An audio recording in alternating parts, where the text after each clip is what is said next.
보실 성경 말씀은 마태복음 15장 3절로 9절입니다. 3절 대답하여 이르시되 너희는 어찌하여 너희의 전통으로 하나님의 계명을 범하느냐. 7절입니다. 외식하는 자들아 이사야가 너희에 관하여 잘 예언하였도다. 일러서되 이 백성이 입술로는 나를 공경하되 마음은 내게서 멀도다. 사람의 계명으로 교훈을 삼아 가르치니 나를 헛되이 경배하는도다 하였느니라 하시고 아멘. 어느 지역에나 전통이라는 게 있습니다. 근데 좋은 전통은 잘 유지가 되면 좋겠지만 대개의 경우 하나님을 떠나 있는 전통들은 우상적이고 문제가 있습니다. 그래서 예수님 당시에 유대인들의 종교적 성향이 하나님의 말씀에 정통하지 아니하고 위에 그러니까 종교계 지도자, 율법사, 장로 이런 분들이 지은 것도 총회 결의를 해서 성경 해석을, 율법 해석을 그 시대의 시민의식에 맞춰서 했다. 이렇게 볼 수 있습니다. 당시에 그들이 중심으로 가지고 613가지의 율법이라고 하는 것이 성경적인 것도 있지만은 비성경적인 것이 더 많아서 유대인들 사회가 오랫동안 그렇게 잘못된 하나님을 섬기는 예법에 인간 중심으로 해서 사실은 메시아가 와도 영안이 어두워서 결국은 메시아를 죽이고 마는 이런 우를 범했습니다. 우리 시대에도 잘못된 그런 전통을 세울 수가 있고 이런 잘못된 유전은 결국은 사람들로 하여금 생명을 잃게 되고 삶 자체에도 은총을 받을 수가 없습니다. 그래서 전통보다는 진리라고 하는 주제로 말씀을 나누고자 합니다. 먼저 이 전통이라고 하는 것은 진리보다 앞설 수가 없고 일상의 문화일 수밖에 없습니다. 비록 기독교 안에서의 어떤 전통이라고 하는 것이 있어도 그것이 그 시대 혹은 그 지역의 문화일 가능성이 많습니다. 전통이라고 하는 것은 과거로부터 이어내어 오는 사상이나 관습이나 행동 따위인데 이 시대적 혹은 국지적인 이 지역적인 어떤 정신 문화가 결국 유전이 되고 이것이 전통으로 이어져서 사람들에게 그것은 우리 현실 생활에 기초가 된다. 뭐 이런 식으로 공동체 의식화 되어서 보편적인 그 지역적 시대적 가치가 되어버려요. 이스라엘 백성들은 대략 구약 시대, 이사야 시대부터만 봐도 예수 오시기 전 약 600년 전부터 이미 타락을 했어요. 그러니까 정상적인 예배가 되지를 않았다 그거죠. 그래서 제사라는 것이 그들의 예배인데 전부 형식적이었어요. 그래서 원래 그 예법이라는 것은 처음에는 도덕성 그리고 인격 중심으로 만들어졌는지 모르지만 시간이 흐르면서 이것이 형식화될 가능성이 많죠. 그래서 어떤 행동의 지침이라고 하는 것도 그에 따르는 정서가 함께 움직일 때에 완성을 할 수가 있어요. 그 유교 사상이 맹점이 뭔가 하면 현실화된다는 것이 사람 앞에서 예의를 다한다. 얼마나 귀중한 이야기면서도 이게 형식화될 때는 좀 문제가 크게 발생하게 됩니다. 근본이 흔들리고 형식만 자꾸 갖추어 나가는 거죠. 유대인들이 그렇게 부패하고 있을 때에 메시아가 오셔도 온들 뭐 알 수가 있어야 되겠습니까? 있겠습니까? 사람이 정신이라는 것이 어두우면은 눈앞에 갖다 대도 잘 모릅니다. 그래서 유대인들이 가지고 있었던 전통 문화, 조상들로부터 받은 유산이라고 하는 것이 수백 년이 되어버리니까 비판할 여지가 없는 거예요. 본문 3절에 대답하여 이르시되 너희는 어찌하여 너희의 전통으로 하나님의 계명을 범하느냐. 그들이 가지고 있는 종교 상식은 이미 유전이 된 선조들이 남긴 종교 지도자들 특별히 주장해온 그런 비성경적인 그런 형식의 종교 생활로 유전을 시켰어요. 이것이 전통이 되어버린 겁니다. 그러니까 상당히 고치기가 힘든, 보편화되어 있을 때는 참 고치기가 힘든 그런 상황이죠. 우리 기독교 사회에서도 기독교 2000년 역사에 보면은 어떤 총회와 계리를 하고 지목되는 어떤 명성 있는 어떤 목사가 무슨 말을 하고 이렇게 하면 그것이 마치 진리인 양, 진리이면 그만인데 진리인 양 오랫동안 유전되면서 하나의 전통화되어 버리는 이런 상황에 이릅니다. 그래서 그런 일들이 많아요. 특별히 이제 캐톨릭 같은 경우에 교황 모설이나 교황은 죄가 없다 그죠. 그리고 마리아가 뭐 성천을 했다든가 이런저런 뭐 연옥선이나 이런저런 일들 때문에 캐톨릭의 그 잘못을 개혁한 종교개혁 소위 중세기의 종교개혁을 해도 지금도 그들은 변치를 안 해요. 왜냐하면 이것은 전통이다 이거지. 근데 전통이 중요하냐 성경이 중요하냐는 거지. 가령 뭐 성탄절기 캐톨릭에서 나온 건데 기독교에서도 지금 개정을 해도 생활 문화에 대해서 개정하지 못한 것들이 들어있어요. 그 중에 이제 제일 큰 것이 성탄절인데 성탄절을 어느 성경 구절에 끼워 넣으면 맞겠습니까? 동방박사 이야기를 하는 사람도 있던데 그것하고 차이가 많습니다. 이 절기는 사도들로 통해서 뭔가 언지를 줘야 되는데 그건 없어요. 오히려 부활절 같으면 문제가 좀 괜찮는데 그 절기라고 하는 이 이미지로서 부활절까지만은 이것도 그렇게 썩 환영할 만한 것은 아니에요.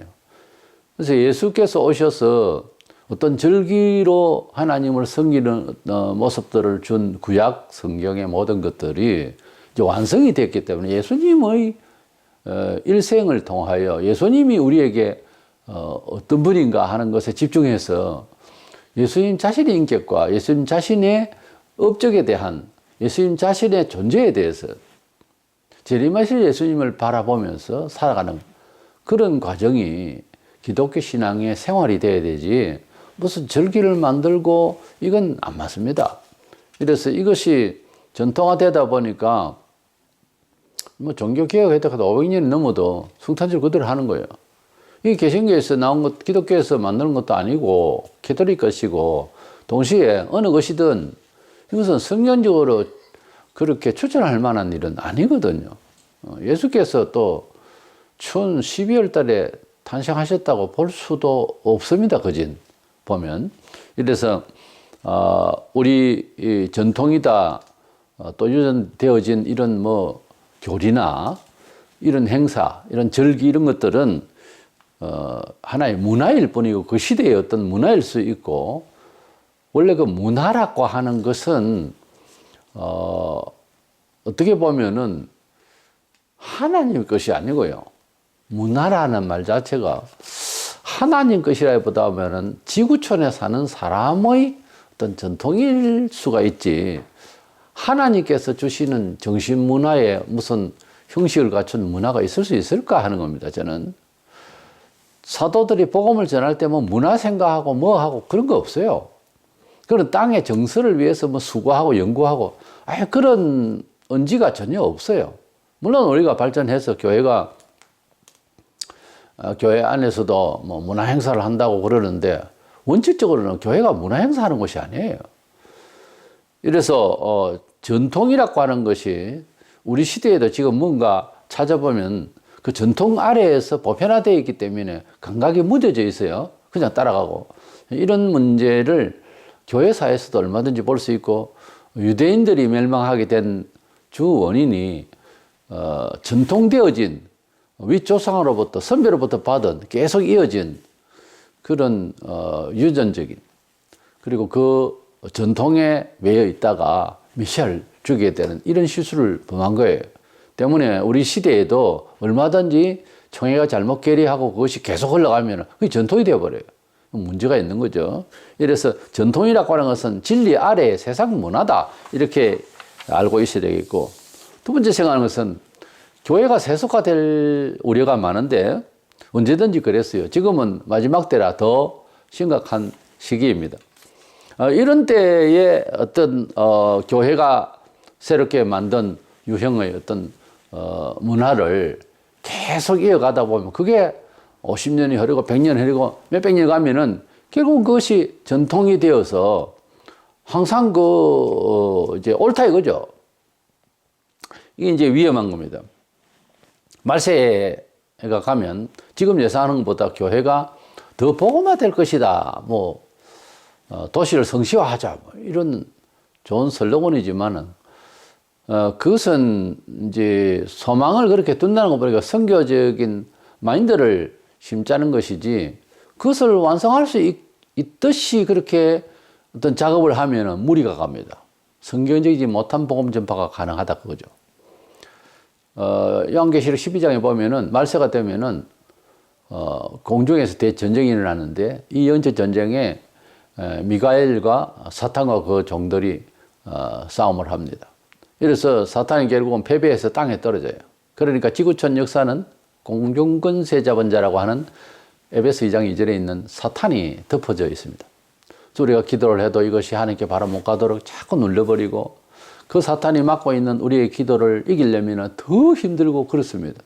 그런데 그 공중이 천사가 될 때는 기도하면 바로 즉각 하나님께서 믿음 주시고 은혜 주실 것입니다. 근데 지금은 덮여져 있어요. 그런데 12장에 가면은 사탄이 떨어지면서 귀신 들고 함께 참 땅에 내려옵니다. 땅에 내려와서 본격적으로 실제 사람 속에서 역사하게 됩니다. 그렇게 될 날을 가까이 하게 되면 점점 세상은 귀신의 소리를 듣게 되고 사탄을 맞을 준비, 적그리스도를 맞이할 준비를 하게 되는 상황으로 가기 때문에 성경적으로 볼 때 지구촌은 비관적이에요. 죄가 많기 때문에 벌을 받는 거죠, 원래. 그렇잖아요. 그래서 하나님께서 이 벌을 하실 마지막 심판의 정황까지 갈 때에는 가소화될 것이 교회가 굉장히 세속화될 가능성이 많다는 거죠. 세상은 물론 편안하게 살다 죽는다 싶어도 지옥 가는 거고 하지만은 갈수록 의와 불의가 뚜렷하게 보일 겁니다. 보인다고 하는 말은 볼 수 있어야 된다는 뜻이에요, 저 말은. 그게 안 보이면 어떻게 해요? 구분이 안 되면. 성도라고 할 때 성이라는 말은 구별한다는 뜻이에요. 하게스라는 말은, 하기오라는 말은 게서 땅, 세속, 먼지 이런 뜻이 화라는 말은 낫다, 아니다 그거죠. 성도라 할 때 걸걸 성자는 구별된다는 뜻이 먼저 있어요. 그러니까 성도라고 하는 이름을 가지면 구분이 되어지는 정신이 있어야 되는 거예요. 그게 안 될 때는 아직 종교인이겠죠. 세상에서 발을 딛고 있다가 교회에서 발을 딛는 큰 차이점을 모른다. 심지어 땅마저 예배당 안으로 들을 때 예배당 마당하고 문 밖에 마당하고 일반 도로하고 그런 차이점이 느껴지는 정도가 돼야 됩니다. 예배당 안에 발을 딛고 들을 때 축복된 마음이 가득해야 됩니다. 너무 반갑고 이 울타리 안은 너무 반갑다. 이것이 구약의 성막의 그 분위기를 그대로 가지게 되는 거예요. 그것도 저것도 없이 예배당 들락날락 이건 아니에요. 예배당을 아무 관심 없이 들락날락 한다면 세상을 살아가는 과정에 있어서 방법이나 목적이나 세상을 취급하는 데도 그렇게 되는 거예요. 거룩함과 속됨의 간격이 없다고 하는 것은 이건 문제가 있는 거예요. 인생을 살아가는데 자기 정체성을 뚜렷하게 잘나나 못나나 자기가 가지고 있는 한계를 표현하는 데 있어서도 남의 이야기와 나의 이야기를 섞어가면서 나를 설명할 수는 없잖아요. 그 내 이야기는 내 이야기대로 뚜렷하게 구분을 지어줘야 되는 겁니다. 그 의사 표현을 분명히 하라고 말이에요. 교인이 돼가지고 구별이 안 된다. 행동을 취하기 전에 구별부터 안 된다. 만약 그러면 제가 단호히 말하자면 중생한 사람이 아니에요. 거듭난 사람은 이 행동은 불의하다. 이 행동은 사기다. 그걸 모른다 말입니까? 이거는 착한 거다. 이거는 주의 십자가를 지른 거다. 그 구분이 안 된단 말이에요. 그게 안 되고 어떻게 그 뭐 교회를 왜 다닙니까? 구분을 지으면 축복이 임합니다.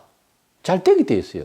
구분을 안 짓고 사니까 계속 고생하다가 죽는 거예요. 우리 사람이 누구를 뭐 이렇게 저주해서가 아니고 성경은 하나님을 떠나 있는 자체가 오늘 잘 먹고 잘 산다 싶어도 그것이 저주로 되어 있어요. 왜냐하면 그게 메인다는 거지. 사람이 자유해야 되거든. 돈이 있으니까 행복하게. 그럼 더 있어야 되는 것을 바랄 때는 불행하게, 금방 불행해집니다. 그러니까 하나님을 떠나 있는 중심의 삶 자체에 대한 의지라는 것이, 정서라는 것이 저주 속에 속하는 거예요. 이미 심판을 받은 상태라고 그렇게 말하고 있거든요. 때문에 야한복음 3장 19절 20절에 어두움을 쫓아서 가니까, 그러니까 어두움 세상을 말해요. 통칭. 가니까 그게 메이니까 그게 행복하네 싶어도 또 바꿔야 돼, 또 바꿔야 돼. 그렇거든요. 그러니까 세상에서 만족하며 살겠다는 자체도 잘못됐고, 창의적이지 못하고 석가처럼 그냥 뭐 그러려니 인생은 왔다 가는 걸 뭐 이런 식으로만 생각하는 것도 잘못된 거예요. 그러니까 성도는 완전 만족이라는 게 없어야 돼요. 계속 주를 위하여서 달려가는 것이 목적이지, 세상 것을 찾고 혹은 어떤 사람 안 좋아해버리고 말고, 이거는 다 둘 다 잘못된 거예요. 하나님께서 주시는 목표가 있고 방법이 구별이 되어져야 되겠다 하는 것입니다.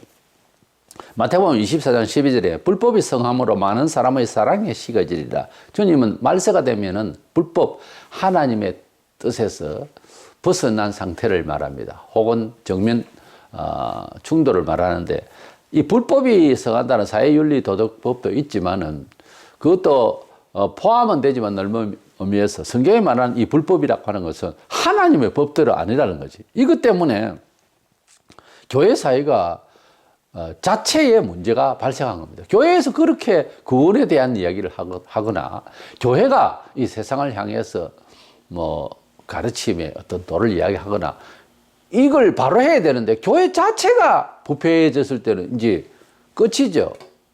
대안이 없잖아요. 그런데 그렇게 될 가능성이 많다는 거지. 이 불법이라는 게 뭐 이미 뭐 법이 없죠, 세상에는. 그러나 교회에 대해서 말하는 겁니다. 교회가 이 불법이 상하다, 하나님 뜻이 아닌 소리가 많이 교회 사회에 일어나게 될 것이다. 디모데전서 4장 1절에 그러나 성령이 밝히 말씀하시기를 후일에 어떤 사람들의 믿음에서 떠나 미혹하는 영과 귀신의 가르침을 따르리라. 여기 믿음에서 떠나 하는 말은 불신자 보고 하는 소리가 아니에요. 신자가 믿음으로 이 세상을 살아가는, 뭐 시작도 안 한 사람은 얘기 안 되지만 아주 믿음으로 뭐 일상생활이 다 되어 있다가 세속의 힘에 젖어서 그런 믿음의 처세를 떠나서 살 때 이거 문제가 심각한 겁니다. 이럴 때에 결국 그냥 가만히 있으면 되는데 귀신이 달라들어요.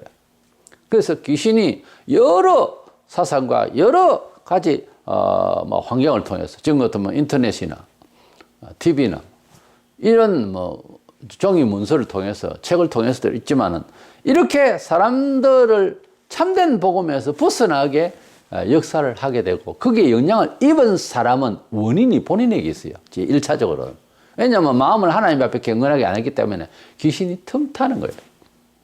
성경적으로 볼 때 귀신이 가만히 있는 사람이 가는 게 아니고 틈탄다고 그랬어요. 세속적으로 갈수록 더 좋아라 하고 잡아가는 거예요, 사람을. 그래서 항상 하나님의 뜻에 맞는 열심과 뜻에 맞게 절제와 이것이 대단히 중요합니다. 그렇지 않으면 귀신이 딱 잡고 있어요. 그리고 계속해서 그 짓을 하게 합니다. 그러니까 귀신의 역사는 멀쩡한 인격적인 삶이다 싶어도 이 세상 사람들에게 다 역사하잖아요. 인격적인 삶이다 싶어도 목표와 사상 자체가, 성향이 하나님의 뜻이 아닐 때는 이미 잡혀 있는 거예요. 우리 교회사에도 목사도 그렇고 평신도도 마찬가지고, 잘못됐는데 객관적으로 볼 때, 신앙적으로 볼 때, 정통신앙적으로 볼 때 잘못됐는데 본인은 그렇게 생각 안 해요. 뭐 멀쩡해요. 우리가 볼 때는 귀신이 붙은 거거든요.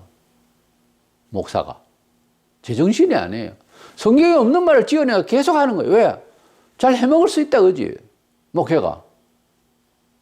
본인은 그렇게 생각하는데 본인은 또 귀신 쫓아낸다고 막 역사한다고. 귀신이 귀신을 쫓아낼 수 있어요? 불법이고 하나님 뜻대로가 아닌데도 귀신은 테마사가 될 수가 있다고. 성경에 마태복음 7장 21절로 23절을 보시면은. 그러니까 본인에게 완전히 속는 거예요. 귀신은 속인다고 그랬거든요. 남을 잘 속이는 사기도 귀신 거지만 본인 자신이 자신을 속이는 거예요. 그것이 귀신의 역사다. 그래서 눈물로 회개하고 참 생명의 빛을 받으면 아, 내가 잘못 살았구나. 그래서 아는 거죠. 그 전까지는 팔팔하게 제대로 사는 줄 알아요. 자기 방식이. 그게 사람이거든요. 그래서 제일 큰 복이 뭔가 하면 자기를 비춰볼 수 있는 그런 빛을 한번 받는 것이 참 큰 은혜죠. 평생 가도 그게 안 되면 안 돼요. 계속 남 따라가는 이러지 말고 하나님으로부터 자기를 환하게 비춰 한번 봐봐야 됩니다. 뭐가 옳고 뭐가 잘못 취급을 하고 있는지를 아셔야 된다는 거지. 말세가 되면 이렇게 적그리스도가 찾아올 날을 미리 사회 정서가 준비되기 위해서 그래서 귀신의 가르침, 즉 비복음적인 비교회의 그 비진리의 사상이 교회로부터 자꾸만 생성이 된다 이거죠. 이것이 신학교의 교수가 먼저 앞장설 수가 있습니다. 그래서 신학교 교수는 굉장히 위험해요, 잘못하면. 왜냐하면 잘못 가르치면 그 배운 거 그대로 이제 학생들이 나가서 가르칠 테니까요. 그래서 교단이 형성되어지고 그렇잖아요. 그래서 그 교단에 가르치는 진리라고 할까, 교리라 할까, 법에 준해서 잘못하면은 그 교단에서 이제 면제되고 뭐 이런 상황이 권증이 되고 그렇잖아요. 만국 교회가 통일되게 똑같이 주장이 강하고 그래야 되겠는데 그게 잘 안 돼요. 그래서 교단이 가지고 있는 이미지가 조금씩 다 다른데 그러나 모두가 공유하는 예수님이 우리의 구주고 유일무이한 구주다 뭐 이런 것부터 시작해서 보편 진리는 공유하지만 그 교단이 강조하고 있는 강조점이라는 게 있어요. 그래서 그것이 이제 그 교단을 이끌어 나가는 어떤 뼈대가 될 수가 있는데요. 그럼에도 불구하고 그것이 성경적이지 못할 때는 교단 자체의 교리를 바꿔야 되는 거죠. 그렇지 않습니까? 전통과 이제 유전될 이런 잘못된 결의, 잘못된 사상은 냉정하게 좀 돌아봐서 정리를 해야 됩니다. 이런 세속화의 또는 귀신 충만으로 가는 이런 말세의 사회 앞에 교회는 결코 자유로울 수가 없습니다. 이래서 한시라도 하나님 앞에 기도하고 경건한 생활을 할 수 있도록 해야 되는 거예요. 우리가 지금 총회적으로 각 총회 아닌 총회도 있습니다만 보면 가령 여자 목사를 뭐 허락하는 그것도 일찍부터가 아니고 최근에 해방의회에 이제 이렇게 뭐 허락을 했다든지 또는 주일 성수에 대해서도 과거에는 말이죠. 주일날 못 하나 치기도 어렵고 어디 뭐 돈벌이라고 하는 거는 촌에 같으면 덜에 일을 한다는 거 이제 먹고 사는 문제에 대해서 관여하는 거 또는 뭐 잔치집에 간다는 거 이런 거는요 뭐 있을 수가 없었어요. 주일 성수라고 하는 것은 율법적인 견해보다 긍정적인 측면에서 예수님의 부활일에 이 기쁨을 어떻게 세상 일에 이제 버리겠느냐 그런 생각이죠. 예, 뭐 겁이 나서 그런 것보다 이래서 주일의 기쁨, 큰 기쁨을 놓치기 싫어서 일을 다 손을 놓고 토요일 오후부터 손을 원래 놓았습니다. 근데 이것이 이제 변질이 돼가지고 모든 사람들이 주일날 그냥 뭐 장사도 하고 이렇게 하니까 이게 계속 가면 가령 이제 한 가정을 봅시다. 아버지는 돈 버는다고 장돌배기로 이 시장 저 시장 주일날만 돌아다니면서 돈을 번다 가령 그러면 자식이 그걸 보고 자라잖아요. 뭘 배우겠어요? 돈? 그 돈 얼마나 버리겠어요 또? 그러니까 교회가 계속 그런 식으로 하는데 이걸 절제를 시키지 아니하고 회개시키지 않으면은 이게 계속해서 퍼져나가니까 이게 이제 전통이 되는 거예요.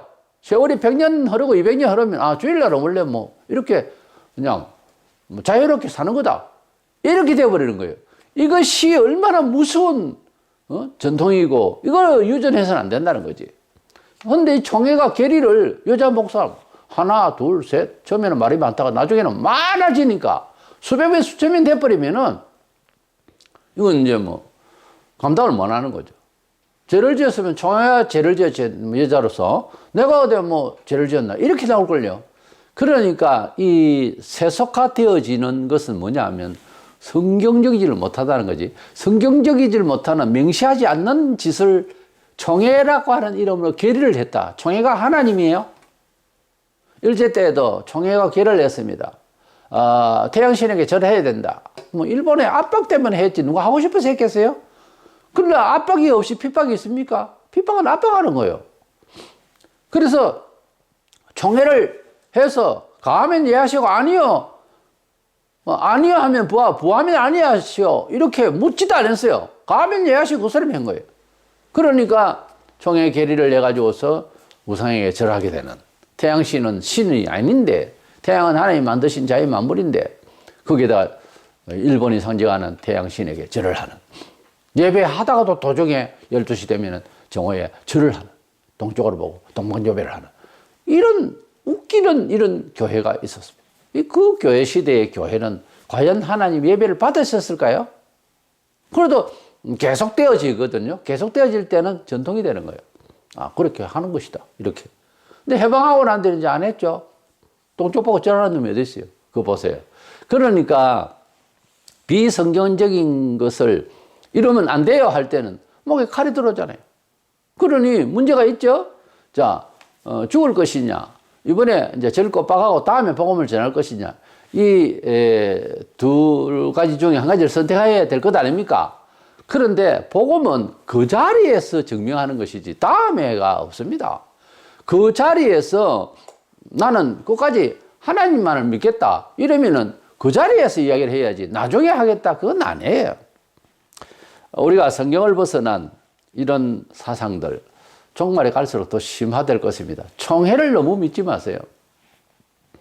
특별히 후배되는 목사님들은 하나님을 경외할 때에 총회와 무슨 뭐 또는 선후배 관계에 있어서 이 권면을 들을 때에 또는 뭐 이미 법제화되어 있는 총회법이라도 그래요.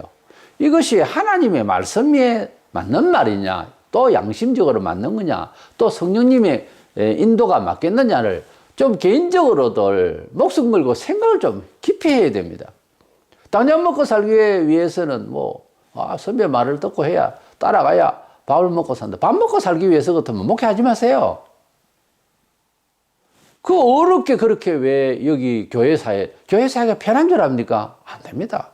아무리 타락에 가도 교회에서 정확하게 말하는 집사 하나라도 있어요. 어떻게 할 겁니까? 미워서 쫓아내요? 결국 당합니다. 진리 앞에서 당해요. 그러니까 아무렇게는 바른 말 하라 그 말이 아니고 참 이건 문제가 있다 싶은 그런 제도나 심지어 교단 헌법이라도 이건 뭐 실효성이 없고 이건 문제가 있다 싶으면 태클을 거세요. 그리고 잘못 알고 있으면 반성해야 되지만 이건 깊이 연구했을 때 문제가 된다 싶으면 말을 해야 됩니다. 총회 계리도 신학적으로 문제가 있다 싶으면 그건 반기를 들어야죠. 안 그러면 계속해서 갑니다. 갈수록 지금 타락되고 있잖아요. 총회가. 갈수록 신학교가 부패해져 가고 있고 지금 하나님을 경건히 모시고 있는 신학교 어디입니까? 외국에서도 마찬가지예요. 말세 현상입니다. 때문에 우리는 문화와 전통 무시할 수는 없으나 보편화되어 버리면은 하나님의 진리로 비추어 볼 때에 잘잘못을 구분하기가 어려워지는 의지가 되어버려요. 얼마나 위험한지 몰라.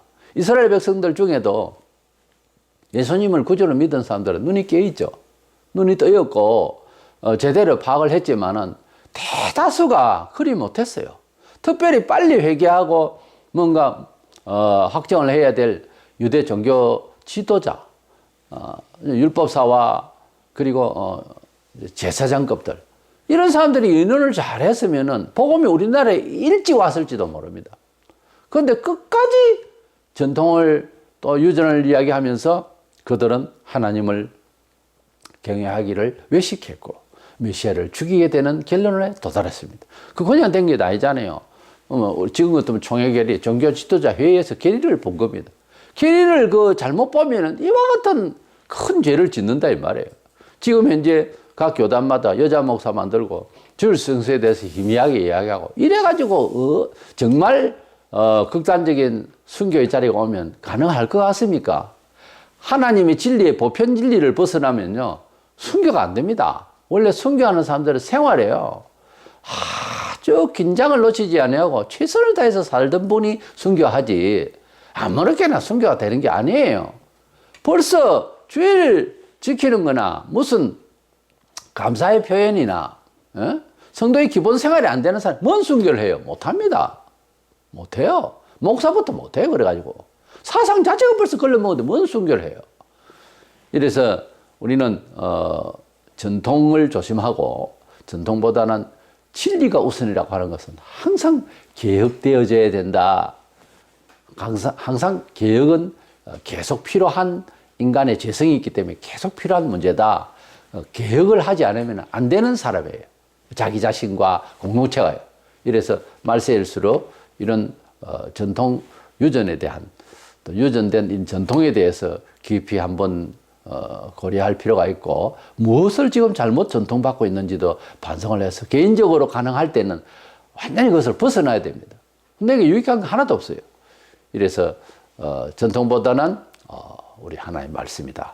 꼭 기억하셔서 말씀에 정인다운 삶이 이어지기를 축원합니다.